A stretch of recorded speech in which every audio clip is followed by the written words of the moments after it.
So this year's theme for the Day of the African Child, education in Africa for all children, the time is now. How I interpret this theme is, so seeing as the Day of the African Child is actually a day where we get to commemorate the Soweto uprising, where a lot of young people died when they were actually advocating for education, quality education for every child here in Africa.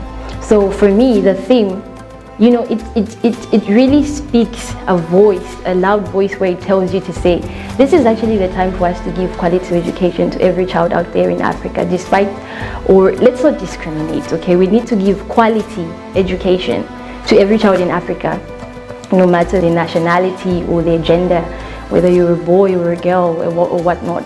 Because most of the times we're always talking about educating a girl child, but we also sideline boys. So the African child, it actually includes every child here in Africa, every single child. My message to African children, or to the children here in Africa, is just to tell them to say they should take part in wanting to receive quality education, because we have the right to education as children, but then we also have the responsibility to ensure that we participate and then we go to school, do our part, because the government, the policymakers are actually doing their part to ensure that we receive education. So it's up to us to be there for us to get or receive that quality education that policymakers and the government are trying to give us. So in short, if you're out there listening to what I'm saying, please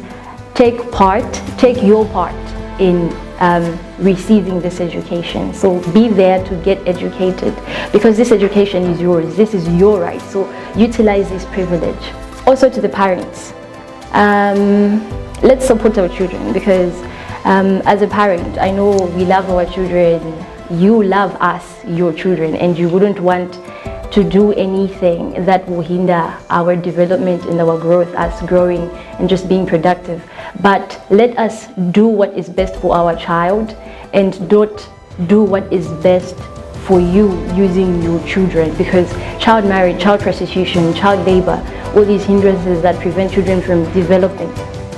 You find situations where parents actually see their children as scapegoats to poverty.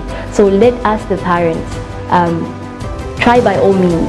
If it means us participating or actually taking part in vocational training skills, us receiving these skills, let us be there for our children, because the children, we are the present and the future. And believe me, if you invest in us, even the future is bright.